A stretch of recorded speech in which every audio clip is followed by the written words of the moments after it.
ప్రభునందు కూడి వచ్చినటువంటి సహోదరి సహోదరులకు నా హృదయపూర్వక వందనాలు తెలియజేస్తున్నాను. అందరికీ వందనాలండి. మరి ఈ సమయంలో మనం క్రీస్తు సంఘ క్షేమాభివృద్ధి, దేవుని యొక్క ప్రణాళిక, సంఘము దేవుని యొక్క ముందు ఆలోచన. జగత్తు పునాది వేయబడక మునిపే దేవుడు దేని ఆలోచించాడండి? సంఘాన్ని ఆలోచించాడు. ఆ సంఘం ఎలా ఉండాలో, ఎలా అభివృద్ధి చెందాలో, ఎలా రూపురేఖలను కలిగి ఉండాలో, ఎటువంటి పరిపాలన ఆ సంఘంలో ఉండాలో, ఎటువంటి ఆరాధన ఉండాలో, మొత్తం దేవుడు ముందుగానే ఒక ప్లాన్ చేసుకున్నాడు సంఘాన్ని. జగత్తు పునాది వేయబడక మునిపే దేవుని మనసులో ఏమున్నది? సంఘం ఉన్నది. ఎవరి సంఘం? క్రీస్తు సంఘం. కాబట్టి క్రీస్తు ప్రభు యొక్క సంఘము ఏ విధంగా అభివృద్ధి చెందాలి? అభివృద్ధి చెందడానికి మనమేం చేయాలి? అభివృద్ధి చెందకపోవడానికి కారణాలు ఏంటి? అవి మనం చూద్దాం. నేను సిద్ధపరిచినటువంటి సమాచారము మీ చేతిలో ఉంచాను. అందులో మొదటి భాగము తర్వాత చెప్పుకుందాం. క్రీస్తు సంఘము క్షేమాభివృద్ధి కలగకపోవట కారణాలు ముందు చెప్పుకుందాం. క్రీస్తు సంఘము క్షేమాభివృద్ధి కలగకపోవడానికి కారణాలు ఉన్నాయి. అవి మనం ముందుగా ఆలోచన చేయబోతాం. ఎందుకు క్రీస్తు ప్రభు యొక్క సంఘము అభివృద్ధి అవ్వట్లేదు? అది ఆలోచిస్తే ఎలా అభివృద్ధి అవుతుందో, దేవుడు అభివృద్ధి అవ్వడానికి, క్షేమాభివృద్ధి చెందడానికి దేవుడు చూపినటువంటి మార్గం ఏంటో మనం ఆలోచించబోతాం. అదనమాట. అదే వాడు ముందు ఎందుకు సంఘం అభివృద్ధి చెందట్లేదు, కారణాలు ఏంటి? ఒకటి, అసలు సంఘాన్ని వాక్యం చేత నడిపించే వారి వ్యక్తి ఎవరండి? మొట్టమొదటిగా దేవుడు ఆదామును ఆశీర్వదించాడు. ఏమని ఆశీర్వదించాడు?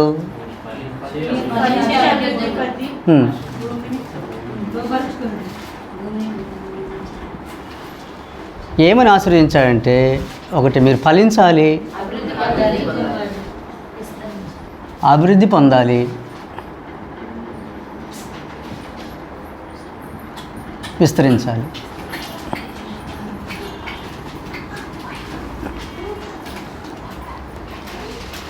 ఫలించకుండా ఏముండదండి? అభివృద్ధి ఉండదు. అభివృద్ధి లేకుండా ఏముండదు?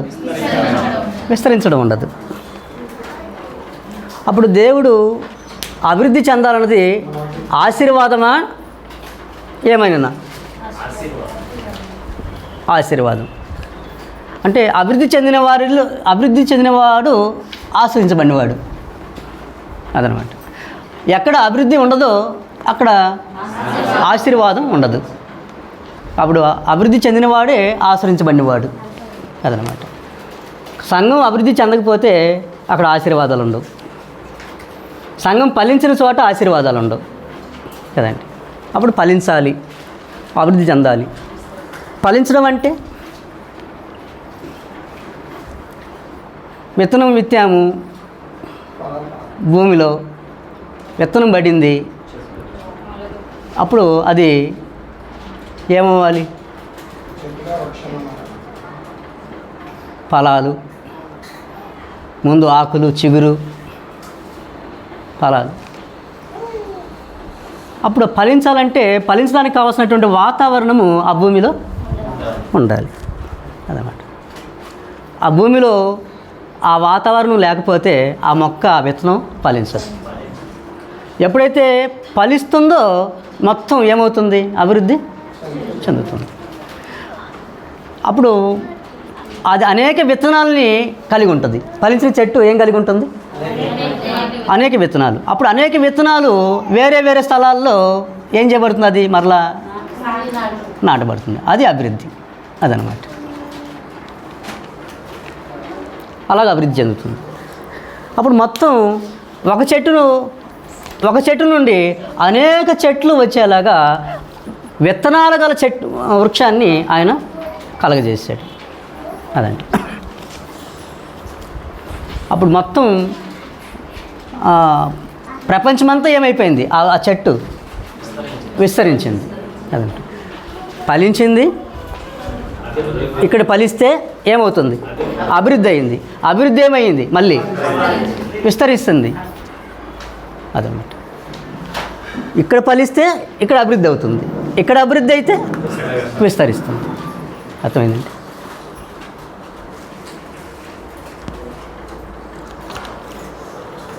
ఎక్కడ పెట్టారు మళ్ళీ?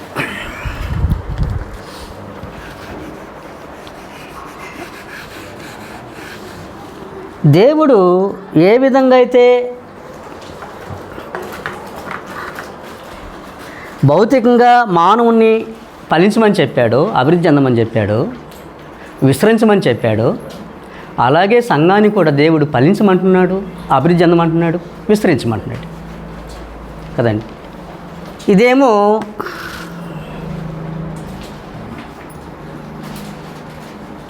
ఏ అభివృద్ధి? ఆర్థిక అభివృద్ధి. ఇదేమో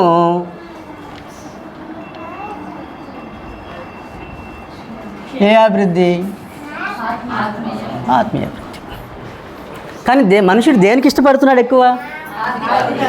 అదే చదువులో అభివృద్ధి కదండి, ధనములో అభివృద్ధి, పేరు ప్రఖ్యాతుల్లో అభివృద్ధి, అన్నిట్లో. అంటే భౌతికమైన సంబంధమైన వాటిలో అభివృద్ధి చెందాలని చూస్తున్నాడు మనుషుడు కదండి. అన్నిట్లో, జ్ఞానంలో, ఈలోక జ్ఞానంలో అభివృద్ధి, చదువులో, అన్నిట్లో అభివృద్ధి చెందాలనుకుంటున్నాడు మనుషుడు. కానీ సంఘం దగ్గరికి వచ్చేసరికి అలా ఉండిపోతున్నాడు. లోకంలో లోక సంబంధ విషయాల్లో అభివృద్ధి చెందేంత ఆసక్తి సంఘంలో కనపడట్లా, ఆత్మీయంగా అభివృద్ధి చెందే విషయంలో. అంతే కదండి. అప్పుడు ఆర్థిక అభివృద్ధి కంటే ఎక్కువ మనకి ప్రధానంగా కావాల్సిన అభివృద్ధి ఏది? ఆత్మీయ అభివృద్ధి. ఇదేమో ఎక్కడ? లోకంలో. ఇదేమో సంఘంలో. అది అప్పుడు లోకంలో మనం అభివృద్ధి చెందుతున్నాం, ఆర్థికంగాను, ధనములు, మరి సంపదలు, అలాగే సంతానములు ఇవన్నీ అభివృద్ధి చెందుతున్నాం. ఆత్మీయంగా సంఘం అభివృద్ధి చెందుతుందా? ఆత్మీయాభివృద్ధి ఉందా సంఘానికి? సంఘము ఆత్మీయంగా అభివృద్ధి చెందాలంటే చెందకపోవడానికి కారణాలు ఏంటి చూద్దాం.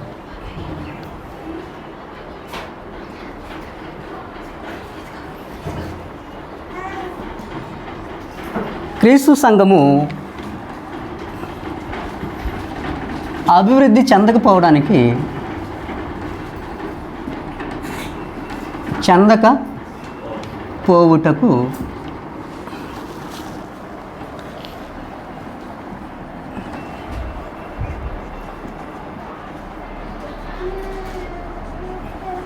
ఏంటిది కారణము?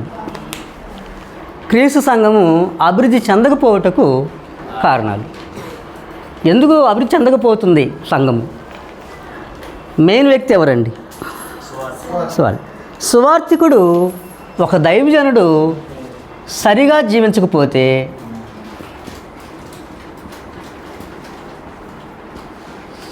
చెప్పేది ఒకటి, చేసేది ఒకటి. జీవించకపోతే సంఘము అక్కడ అభివృద్ధి ఉండదు. ఏముండదు? సంఘం ఏం చెందదు, అభివృద్ధి ఉండదు.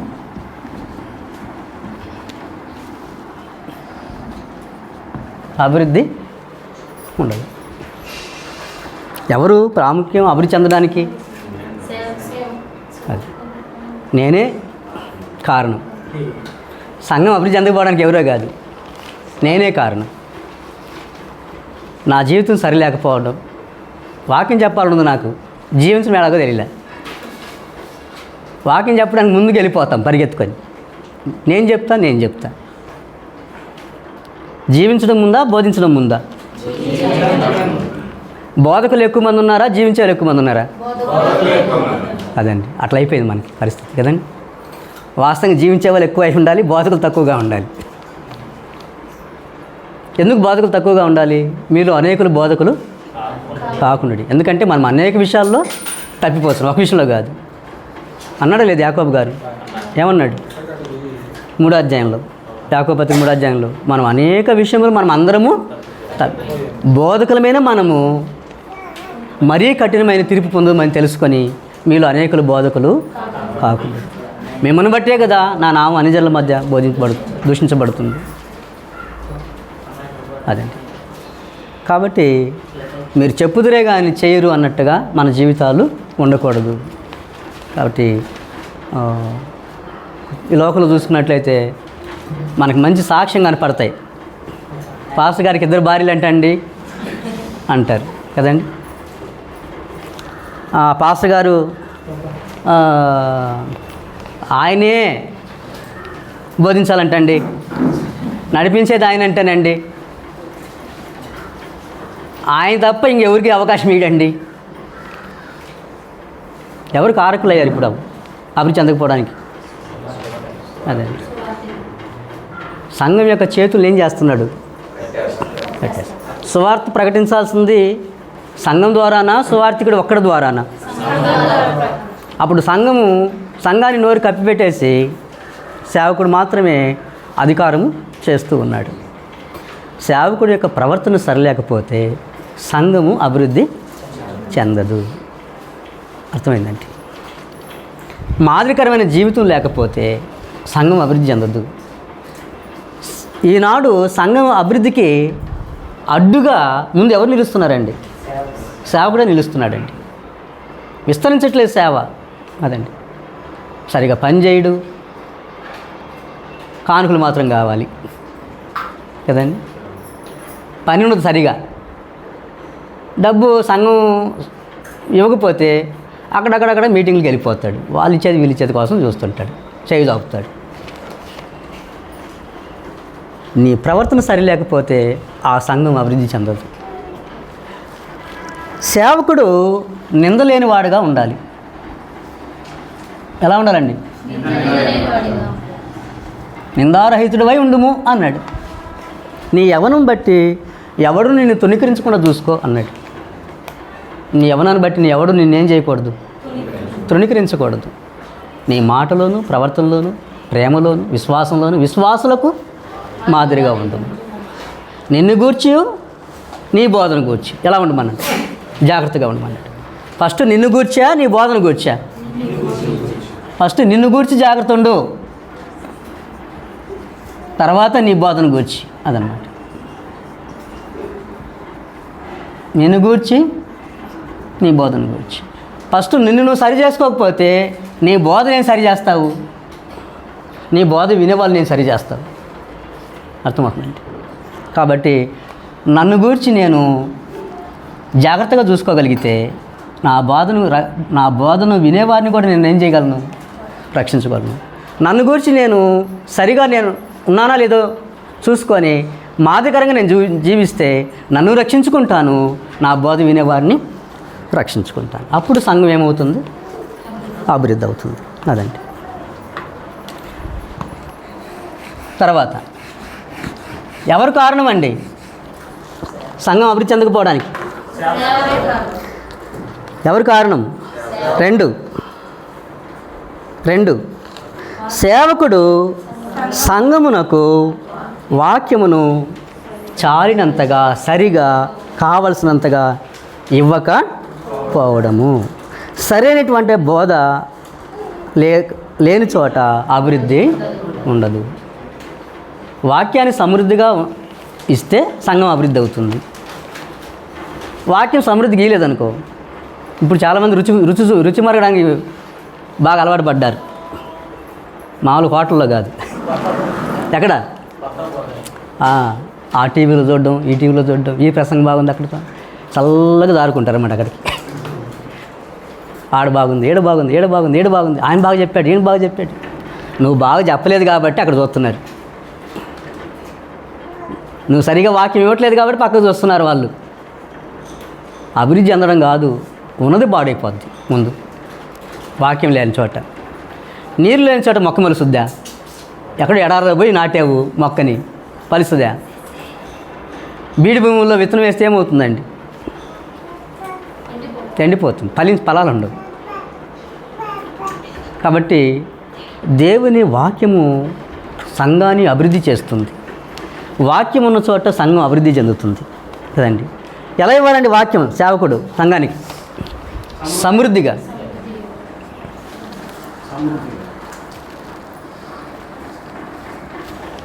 వాక్యమును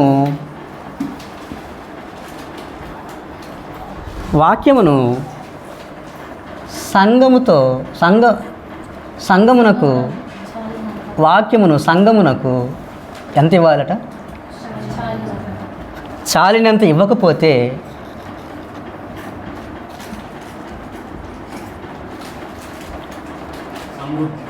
సమృద్ధిగా, చాలినంత అనే దగ్గర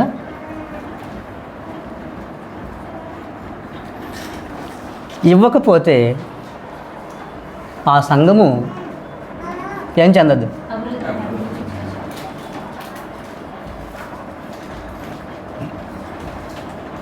అభివృద్ధి ఉండదు, అభివృద్ధి చెందదు.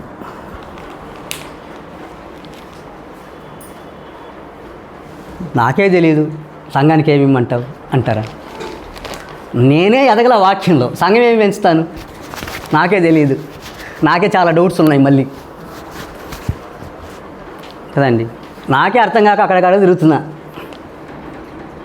సంఘాన్ని విడిచిపెట్టేసి కదండి. ఉంటుందా అభివృద్ధి సంఘంలో? వాక్యము లేని చోట అభివృద్ధి ఉండదు. ఎక్కడ వాక్యం బాగా సమృద్ధిగా విత్తబడుతుందో అక్కడ అభివృద్ధి చెందుతాయి. అపోస్తులు సువార్తను ప్రకటించడం వలన సంఘం ఏమైంది? క్షేమాభివృద్ధి చెందుతూ విస్తరించింది కదండి. వాక్యం ఎంత బలంగా విత్తితే సంఘం అంత అభివృద్ధి చెందుతుంది. వాక్యం అర్థం కాలేదండి ఇప్పుడు, అందుకే సరిగా సంఘం పనిచేయట్లా. సంఘం సరిగా పనిచేయకపోవడానికి, సరిగా ఇవ్వకపోవడానికి, సరిగా ప్రేమ కలిగి జీవించకపోవడానికి, సరైన ప్రవర్తన కలిగి ఉండకపోవడానికి వాక్యంని సరిగా ఇవ్వట్లేదు సేవకుడు. సరైన విధానంలో విత్తట్లేదు, అదనమాట. కావలసినంత ఇవ్వట్లేదు. అది 3.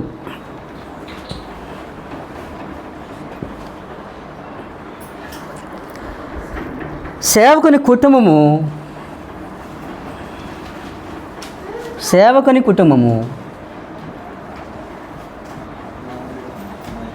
ఎలా లేదు? సేవకుని కుటుంబము ఎలా లేదంట? మాదిరిగా లేదు.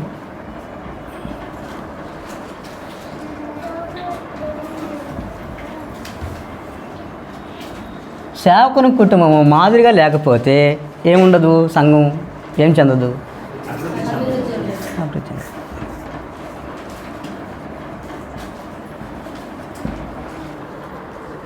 ఈయన మంచివాడే కాదనట్లా, సేవకుడు మంచివాడే, సేవకుడిలో లోపం ఏం లేదు. సమయోలు మంచివాడే, మంచి నాయకుడు సమయోలు, మంచి ప్రవక్త. బిడ్డలు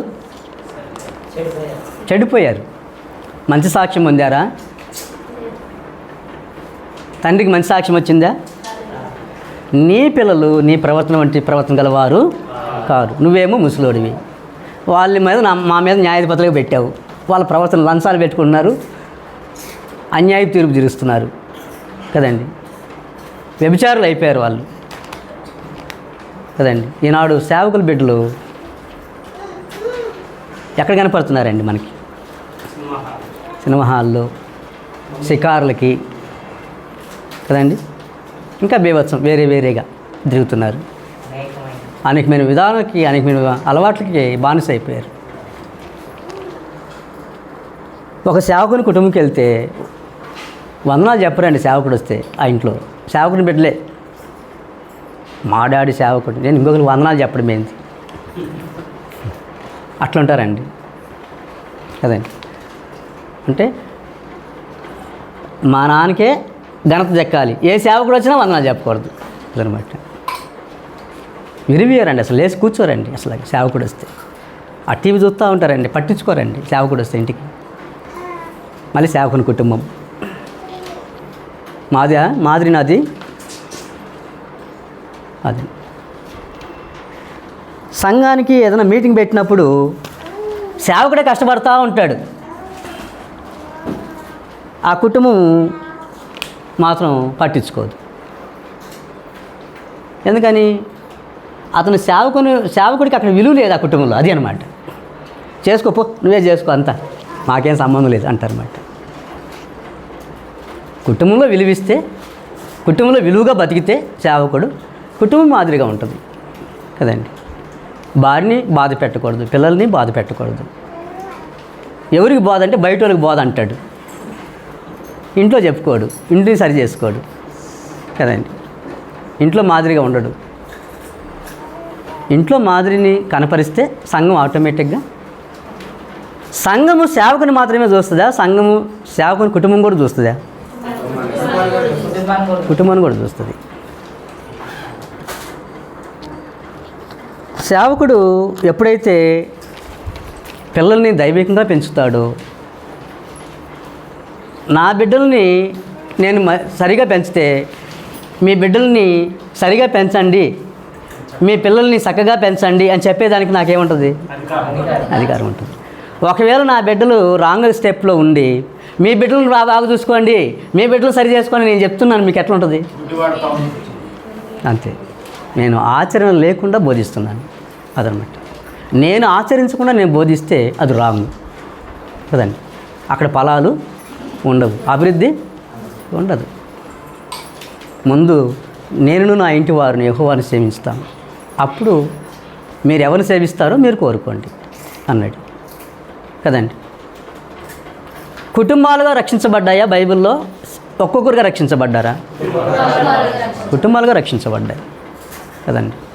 జక్కయ్య అతని ఇంటి వారికి రక్షణ అన్నాడు. కొర్నేలి ఇంటివారు, చెరసాల నాయకుడు ఇంటివారు, లూదియా ఇంటివారు కదండి. అట్లాగని స్టెఫను ఇంటివారు.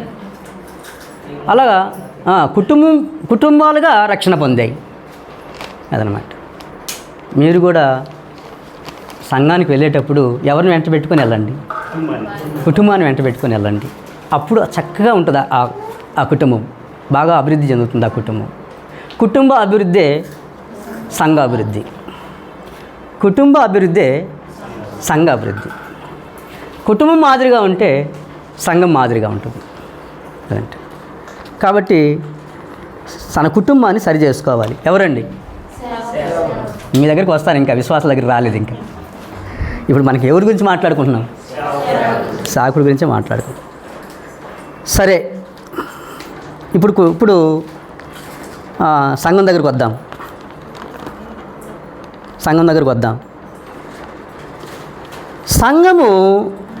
సంఘ కూడికలకు సరిగా హాజరు కాకపోవడం, లేక సంఘ కూడికలు జరగకపోవుట, సంఘ అభివృద్ధి జరగకపోవడానికి కారణం ఏంటంటే సంఘము ఆదివారపు సంఘం కావడం. అంతే, వచ్చామా పోయామా. సహోదరులు, ఆదివారపు సహోదరులు, బాగుంది టైటిల్. సంఘ కూడికలు, సంఘము కూడికలు కలిగి ఉండకపోవడం, సంఘ కూడికలు కలిగి ఉండకపోవట.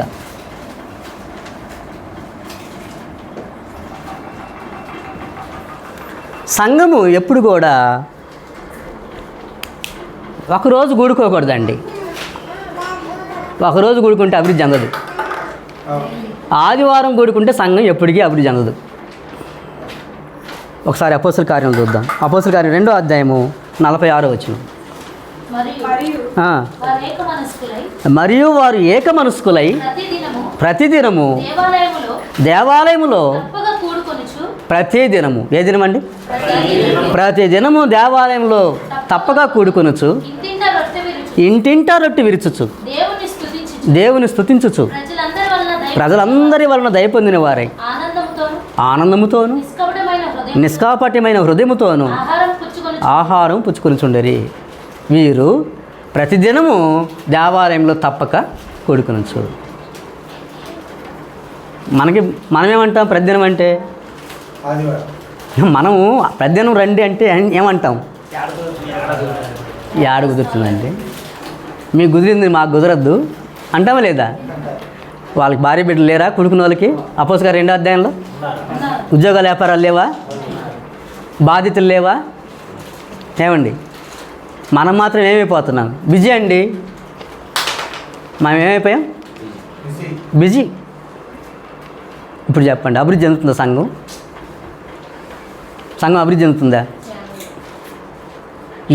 ఏ సంఘం అయితే సంఘ కూడికలు ఏర్పాటు చేసుకోదో ఆ సంఘము అభివృద్ధి చెందదు. అదండి, సంఘ కూడికలు సరిగా లేకపోవడం వలన సంఘం కుంటుపడిపోతుంది. సంఘ కూడికలు సరిగా లేకపోవడం వలన సంఘం కుంటుపడిపోతుంది. ఏదో ఆదివారం పోయామా వచ్చామంటే ఏం అభివృద్ధి చెందుతుంది సంఘం? ఏమండి, సంఘం అభివృద్ధి చెందాలంటే మనం ఆదివారం క్రైస్తవులం కాకూడదు. అపోస్తలకార్యం 2:42 వీరు అపోస్తలుల బోధ ఎందును సహవాసం అందును రొట్టె విరుచుట ఎందును ప్రార్థన ఎడతెగక ఉండిరి. ఎలా ఉన్నారట? క్రమం తప్పకుండా ఉన్నారు వాళ్ళు. అదన్నమాట, క్రమం తప్పకుండా ఉన్నారు. తర్వాత 5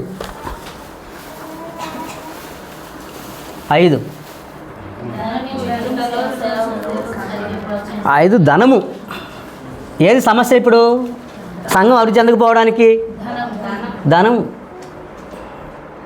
కుటుంబం అభివృద్ధి చెందడానికి మాత్రం డబ్బు కావాలటండి. కుటుంబంలో మాత్రం డబ్బు కావాలి. మంచి అవసరం కుటుంబానికి డబ్బు.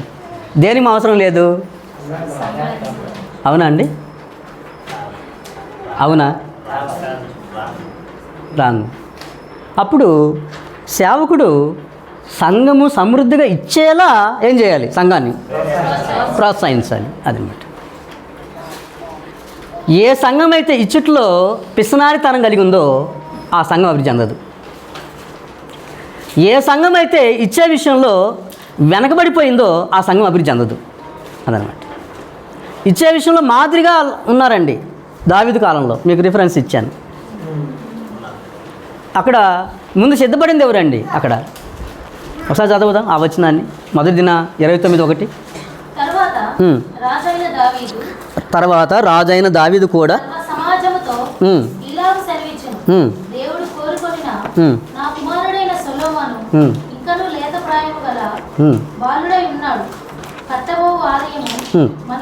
కట్టబోవు ఆలయము ఎవరికి కాదు? మనుషునికి కాదు. దేవుడైన యెహోవాకే నేను మందిరము కట్టించబోతున్నానా? ఈ పని ఎలాంటిదండి? బహు గొప్పది. నేను బహుగా ప్రయాసపడి నా దేవుని మందిరమునకు బంగారు పనికి బంగారమును, వెండి పనికి వెండిని, ఇత్తడి పనికి ఇత్తడిని, ఇనుప పనికి ఇనుమును, కర్ర పనికి కర్రయు, గోమేధికపు రాళ్ళను, చెక్కుడు రాళ్ళను, వింతైన వర్ణములు గల పలు విధముల రాళ్లను, మిక్కిలి వెలగల నానావిధ రత్నములను, తెల్ల చలువరాయి విశేషముగా సంపాదించితిని. మరియు నా దేవుని మందిరం మీద, చూడండి అక్కడ ఏమంటున్నాడు? నా దేవుని మందిరం మీద నాకున్న మక్కువ చేత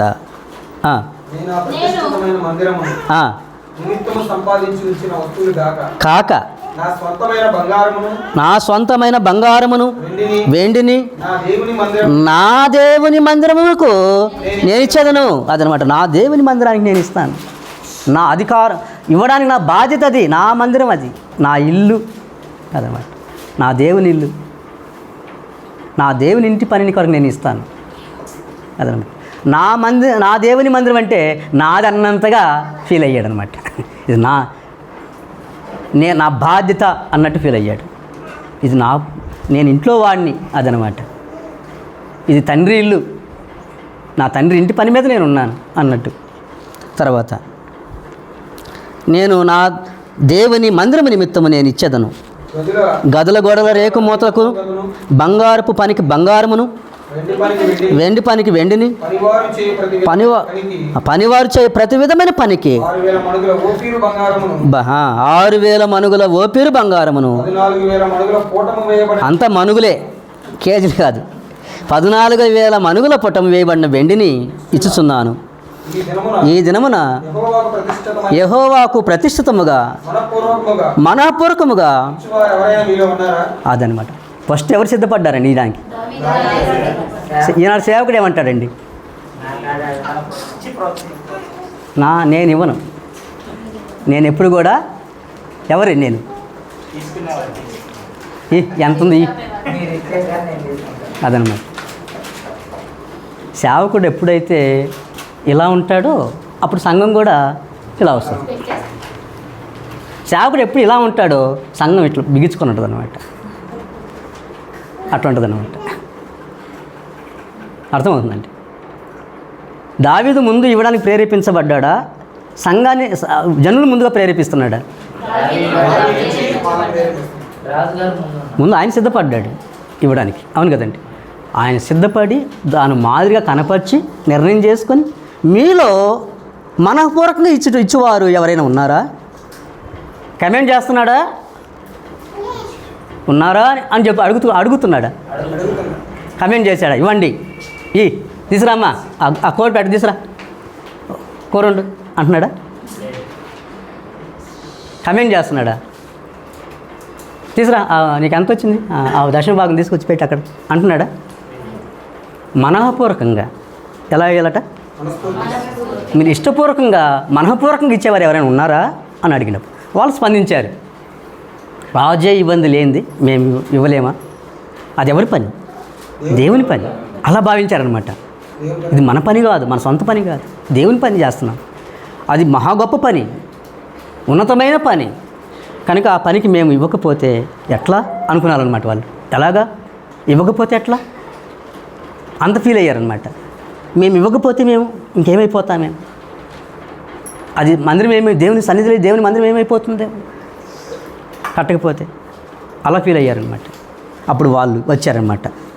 అప్పుడు పితరులు, అప్పుడు ఎవరెవరు ఇచ్చారో చెప్తున్నాడు. అప్పుడు పితరుల ఇండ్లకు అధిపతులను, ఇశ్రాయేలు గోత్రపు అధిపతులను, సహస్రాధిపతులను, శతాధిపతులను, రాజు పని మీద నింపబడిన అధిపతులను కలిసి మనఃపూర్వకంగా. అదండి ఎలా చేయాలండి? బలవంతంగా కాదు, పిసినితనంగా కాదు, గొనుక్కుంటా కాదు, బలవంతంగా కాదు, మనఃపూర్వకంగా దేవుని మందిరపు పనికి. అది వాళ్ళు కూడా మనుగులే, అర్ధ కేజీ కాదు, అంత మనుగుల బంగారమును, 20,000 మనుగుల బంగారపు ద్రావములను, 20,000 మనుగుల వెండిని, 36,000 మనుగుల ఇత్తడిని, 2,00,000 మనుగుల ఇనుమును ఇచ్చిరి.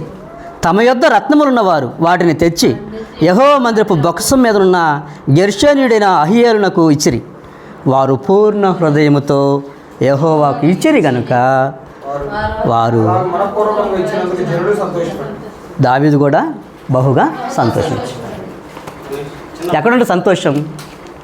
ఏమండి సంతోషం ఎక్కడుంది? బ్రేకా బ్రదర్? బ్రేక్. ఓకే. సంతోషం ఎక్కడుందండి? ఇచ్చట్లోనా, బిగబట్టుకోవడంలోనా? ఇప్పుడేం చేస్తున్నారు సంఘ సభ్యులు? ఏం చేస్తున్నారు? ఇచ్చుటలో సేవకుడు సంఘమును ప్రోత్సహించకపోవడమా, సరిగా ప్రోత్సహించకపోవడమా? అదనమాట. ప్రోత్సహిస్తున్నాడు కానీ సరిగా ప్రోత్సహించట్లా. సంఘమును సరిగా ప్రోత్సహించకపోవటం.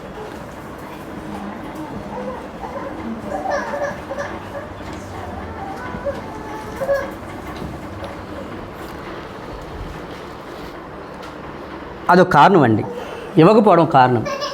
సంఘము అభివృద్ధి చెందకపోవడానికి ఒక కారణం ఏంటంటే సంఘము ఇచ్చే విధానంలో సమృద్ధిగా ఇవ్వకపోవడం, ఇచ్చే విషయంలో మాదిరిగా ఉండకపోవడం కదండి. సేవకుడు కుటుంబము ఇచ్చే విషయంలో మాదిరిగా వస్తే, ముందుకొస్తే, వాళ్ళు ఒక అడుగేస్తే సేవకుని కుటుంబం, సంఘము 2 అడుగులు వేస్తారు. అదండి, అర్థమవుతుంది. సరే, ఇంకా సరే ఇంకా ఉన్నాయి. మరి ఒక 5 నిమిషాలు మనం బ్రేక్ తీసుకొని మనం